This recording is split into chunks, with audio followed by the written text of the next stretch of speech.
I believe laws exist to protect the people of the world. However, it's also a fact that there are those who manipulate the law to commit wrongdoing. To combat such evils, perhaps knowledge of the law is essential. My name is Jessica. Justice is the order of society, a saying from the ancient Greek philosopher Aristotle. I understand what order means. It signifies the structure that keeps society in a harmonious state. But what is justice? It's a term indicating the right reasoning and correctness of human actions. Yet, what's deemed right can vary based on historical context, regional characteristics, religion, race, and other factors. For instance, during the medieval times, defeating one's enemies might have been seen as just. For believers of a certain religion, upholding its teachings might be the highest form of justice. But in today's society, harming an enemy would be a crime, and those not affiliated with a religion might not see justice in its teachings. This has turned into a philosophical discussion. I wonder how Aristotle would explain it then. I believe that creating rules for a society where everyone can live in peace and ensuring everyone abides by them might be the justice that's needed in today's world. I've always pondered about justice.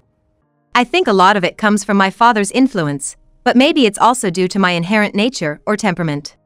My dad was a straightforward man who despised dishonesty. He would often break down complex topics about how one should behave into simpler terms for me and my younger brother, who's 4 years my junior. Even as a child, I found his words convincing. They resonated deeply within me, and I was profoundly influenced by them. Considering my inherent temperament, being his daughter, I guess my dad's influence is genetically the strongest. Around the time I entered middle school, I became interested in law. Back then, several TV dramas revolving around prosecutors, judges, and lawyers were broadcasted consecutively, and they were all the rage. Even though I had a strong sense of justice, I was still a typical middle school girl, so I jumped on the bandwagon. What set me apart was my genuine interest in the job descriptions and pondering how I would handle certain situations. Of course, I was also drawn to the popular actors and became a fan of the bands singing the theme songs, just like any regular viewer. But my fascination gravitated more and more towards the legal world and the judiciary. I don't publicly admit that my interest was piqued because of the consecutive legal dramas that year, as it might make me seem fickle. Even if I was just a drama enthusiast, the fact remains that it captured my heart, and I aimed for and successfully got into a law school. Not to toot my own horn, but after immersing myself in law studies for 4 years, I graduated with excellent grades. After graduation, I took a couple of years to explore jobs that piqued my interest at the time, gaining life experience. Eventually, my focus returned to the legal field. I managed to secure a position at the main office of the American Bar Association, which oversees all the lawyers' associations in the country. Working in the legal field broadened my perspective towards society. I became deeply engrossed in my work, trying to figure out how I could help the vulnerable who felt helpless against the world's injustices. Before I knew it, I was nearing 30. Around that time, the president of the Bar Association I worked for suggested that I move to a lawyers' association in New York, which had a myriad of issues.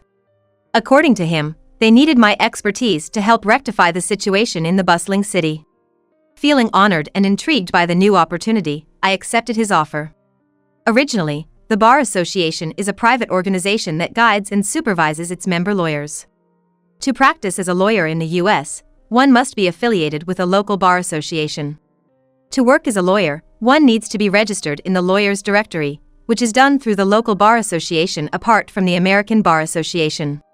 Lawyers typically work in law firms, so the Bar Association doesn't directly handle cases from clients. My role was to manage the legal consultation service for the public provided by the Bar Association. There are many more people facing legal troubles than one might think. I had a strong desire to help as many of them as possible. Each law firm or individual lawyer has their specialty. Like criminal cases, civil cases, traffic accidents, divorce issues, and so on. In the area overseen by our Bar Association, there was a law firm that was particularly dedicated to offering legal consultations to the public. Of course, there was a business aspect to it, trying to convert consultations into actual cases. But their proactive involvement in less profitable areas clearly showed their commitment to helping the public. John, a lawyer from that firm, was also actively involved in the Bar Association's legal consultation service. I always admired John's approach, which was clearly on the side of the citizens. Jessica, our consultation is until 5 p.m. today, right? Let's try to accommodate as many people as possible. Thank you, as always. I think we'll have more visitors than usual today, so it's gonna be busy. John would listen carefully to each client and provide precise advice. In some cases, just giving advice wasn't enough. He'd then explain the necessary fees and suggest using the services of a law firm. It wasn't just about profit, his clear stance was to help those in need. Of all the lawyers I've met, I consider him to be one of the very best. As John and I interacted more, we became close, discussing various matters, including work. Once, he mentioned a case he was handling and was unsure about how to proceed. I offered to listen. And he shared the details, even though he might have thought it pointless to discuss with an administrative staff like me. Perhaps he was just venting, but I was glad he confided in me and wanted to help in any way I could. From our conversation, I identified 2 main points and potential solutions. Carefully choosing my words to avoid sounding presumptuous, I shared my thoughts, and he genuinely appreciated my input. Wow, I hadn't thought of that. Thanks, that's really helpful. Seeing his genuine smile, I rediscovered his kindness and rich personality. About 2 weeks later, he approached me with a gleam in his eye. Thanks for the advice the other day, Jessica. I followed your suggestions, and everything worked out. The client was satisfied, and it boosted my reputation. I'm glad I could help. But you're really knowledgeable about the law and problem solving. Did you ever work as a paralegal somewhere?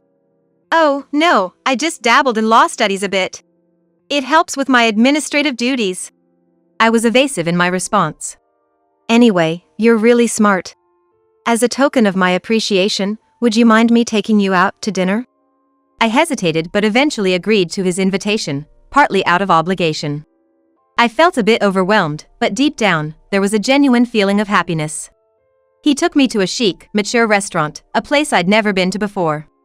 He was a great conversationalist, discussing his work and other hobbies passionately, engaging me in a pleasant back and forth. It wasn't just a one-sided conversation, the back and forth exchange of words, drawing me into the conversation, felt comforting. As the evening was winding down, he said, "Thanks for joining me tonight. I invited you under the pretense of thanking you for your advice, but truth be told, I've wanted to ask you out for a long time. I don't want this to be a one-time thing." After a brief pause, he looked me in the eyes and earnestly said, "Jessica, I love you." I was taken aback, having never heard such words from a man before. But after a moment, I managed to say, "I'm so happy to hear you say that." Our relationship blossomed, and every day felt fresh and exciting. John often consulted me about his work, and my suggestions seemed to hit the mark, helping his career thrive. Seeing him happy made me happy. Could this be what they call being a significant other? I felt my face turning red at the thought. The thought made me blush, especially since the term may refer to a couple loving each other so much, and it even made me think of marriage. It felt like fate when John presented me with a ring, formally asking me to marry him. I silently thanked the heavens. And so, we got married. Becoming a wife was a surreal experience, something I hadn't imagined until recently. My parents and younger brother congratulated us, and I felt truly blessed. My uncle, who had always been fond of me, seemed a bit downcast. My father explained that he probably felt lonely seeing his niece, whom he considered like a daughter, getting married. Married life had its challenges, but navigating them was part of the fun. The satisfaction of discovering something new together was a clear sign of happiness. I continued working, and John was supportive. John had always been supportive, which motivated me even more to take care of our home. He'd often say, "Since we both work, let's cooperate on household chores. That's what being a couple is all about." His kind words always touched my heart. As we celebrated our first wedding anniversary, we gave a toast to our journey together. I've heard the first anniversary is called the paper wedding. It's still fragile like paper, but I hope that as the years go by, it'll strengthen to silver or gold. Lately, I've been concerned about John. Firstly, he stopped working at the public consultation desk. He hasn't been attending the Bar Association meetings, and it seems he's consciously stepping back from front desk duties at the law firm. I guess John has his own vision and thoughts about his work. It's lonely that he hasn't shared it with me, but I understand men sometimes want to make their own decisions. What's been bothering me more is that John's been coming home late. When we first got married, unless there was unexpected overtime, he'd rush home to spend time with me. But lately, he's been coming home later and later, and it's not unusual for him to return after midnight. John, are you really that busy at work? I'm worried about your health. Please try to come home earlier. It's work, what can I do? I'm fine, so don't worry too much. Don't worry too much? As your wife, it's natural for me to be concerned, especially with you coming home after midnight so often. I'm working hard, isn't that enough? Anyway, I have a business trip this weekend. A business trip? What kind of case requires that? Ugh, you're so nagging. I'm going because it's necessary. All you need to do is see me off with a smile. John shooed me dismissively and retreated to our room. True to his word, John left for an overnight business trip that weekend. While lawyers do sometimes have overnight trips, from what I know, it's pretty rare. When John returned, he gave me a regional specialty as a souvenir, but it didn't make me happy. His late nights continued, with occasional weekend work and trips. Though not often, there were times he had to leave the house for work on weekends or for business trips. Once, I found a long strand of hair on his suit. Was it just a coincidence? But what kind of coincidence would lead to that? My mind raced, but I couldn't find any answers. Then, I witnessed something undeniable. On a day John said he was working, I decided to head into town for a change of scenery. Walking towards the downtown where my favorite store was located, I froze when I saw a familiar figure emerging from an alley. It was John, who was supposed to be at work. It was odd enough seeing him here at this time. Moreover, John was walking with a woman next to him. In addition to that, he was walking hand in hand with the woman. I was surprisingly calm. So that's how it is, I thought to myself. Without realizing, I began following them. After about 10 minutes, they disappeared into an entertainment district. That night, I sat on the living room couch, waiting for John. He returned around 12:30 a.m., humming a tune. When he noticed me, he jumped, exclaiming, "Whoa! Welcome home, John. You seem to have had fun. Tired? You were awake? It's just work, not exactly fun.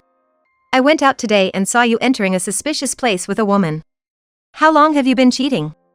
John flinched for a moment but quickly regained his composure. "What are you talking about? It's a misunderstanding. If you saw us, you should have said hi. She's a client, and we just talked at that lounge. That's all." "Oh, really? It's interesting that you had to get a key at the front desk just to go to a lounge. I wasn't aware of such a system." I spoke with a cold detachment. "You saw that too? Even so, you can't just accuse me of cheating. What if I was just escorting her to her room?" "How kind of you, especially for a client." John snapped back, clearly irritated. "Ugh, this is so annoying. There's no proof I'm cheating. Actually, this is a good opportunity. Let's get divorced. I'm tired of you." "John, did you really feel that way about me? It's only been a little over a year since we got married. Is there no love left?" Facing my question, John's demeanor changed dramatically, as if he was a different person. "Love? If there was any, it was just a little in the beginning. Well, you're a good-looking woman for your age, and I thought it'd be nice to have you. Plus, you seem smart, maybe you'd be useful." "That's a harsh way to put it, for your age." "It's the truth. I thought you'd be useful, but you weren't. So, I'm done with you. I'll find someone else who can be more useful to me." I had thought John was a wonderful man when we first met, but maybe this was his true self. With my limited experience in love, I couldn't see through him. It was frustrating. "So, you cheated because of that? Come on, how many times do I have to say it? Do you have any proof? Our divorce is just irreconcilable differences. A split on moiety-moiety status. Just say it in plain English, 50-50. But that's not the case, is it? You'll pay more spousal support than me when we get a divorce since you earn more than me as a lawyer. I'm not going to file a divorce paper unless the property is divided equally. But if you can prove cheating, I'll give you $500,000. John seemed confident he hadn't slipped up. But I couldn't help but laugh. I had tried to remain calm and collected, but this was too much. "Are you sure about that?" John looked shocked at my sudden change in demeanor. Your mistress, was her name Mia? The receptionist at the firm? You're after her because her father runs a big law firm, right? How do you know about Mia? I'm sorry, even though we're married, I haven't told you everything about me. I have certain skills. Like this, for instance. I handed John a piece of paper. Upon seeing it, he looked horrified. It was a written statement from Mia, promising she would never see John again. After witnessing their rendezvous, I waited for them. I had intended to confront them, waiting in front of the building. I had intended to catch them as they came out, but they quickly split off to the left and right as they exited the door. It was late at night when John came home, so he must have gone somewhere to play after that, but that didn't matter anyway. I approached Mia, who was alone, and informed her about what I knew regarding the affair. Upon realizing my identity, Mia was visibly shaken, so I took her to a nearby diner. There, I had her write a statement promising she would never have an inappropriate relationship with John again. I chose a public place to make it clear I wasn't threatening or coercing her.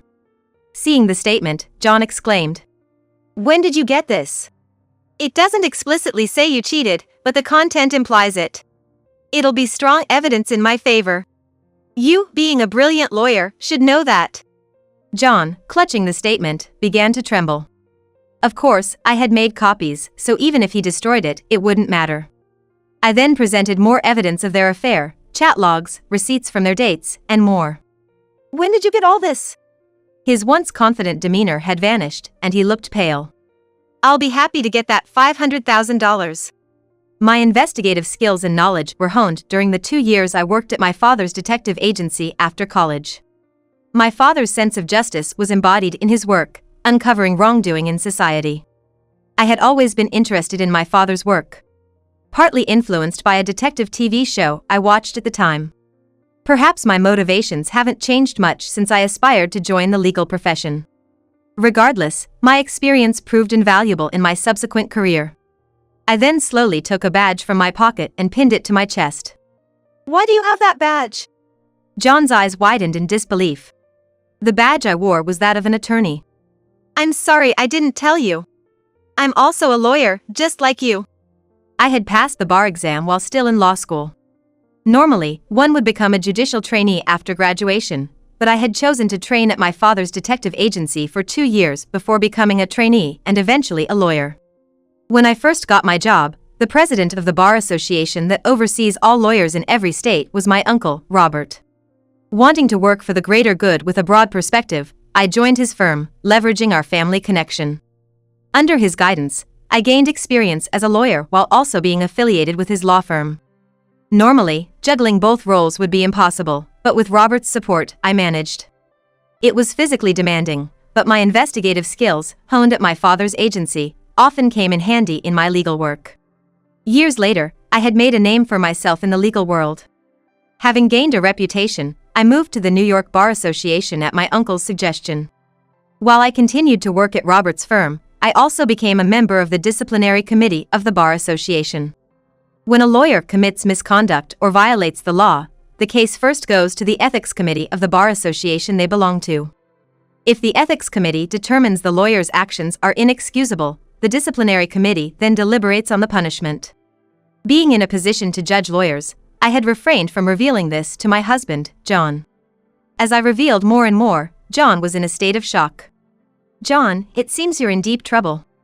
Someone with a conscience has reported you, and the disciplinary committee is already in motion." What John had been doing was essentially guiding people on tax evasion. He would identify financially struggling individuals at public consultation desks, cunningly propose tax evasion, and earn money by teaching them the methods. How did you find out about all this?" John's cries echoed around us. Thinking he wouldn't get caught was naive. Soon after, John was arrested by the police. His tax evasion guidance wasn't a solo act. He was the ringleader of a large, organized group. The investigation was led by the NYPD's 2nd Investigation Division, and the prosecutor in charge was my younger brother, Mike. Mike, like me, had pursued a career in law but had become a prosecutor. Thanks to his achievements in this case, he would be transferred to the Special Investigation Department of the prosecutor's office, which he had always wanted. The disciplinary committee is still deliberating on John's case, but he's likely to face the harshest punishment, disbarment. If disbarred, he'd lose his license to practice law for 3 years. In the past, only one person has been readmitted after such a penalty. Moreover, if he's sentenced to imprisonment after the trial, he'll lose his license permanently. John and I finalized our divorce. While I won't get the full $500,000 since it was just a verbal promise, I intend to claim the property as much as possible. However, it's doubtful whether John, now a convicted felon and unemployed, will be able to pay. Uncle Robert told me he was sorry. He had received information that something shady might be happening under the current Bar Association's watch and had hoped I could uncover it. That's why he had suggested I move. At the time, he didn't know the specifics or who was involved, but he had been uneasy when I married John, a member of the Bar Association. It all made sense, recalling his uneasy expression when I announced my marriage. But it wasn't Robert's fault. It was my mistake for not seeing through John. I hope this experience doesn't make me lose faith in people. I still want to use the law to fight for justice and help others.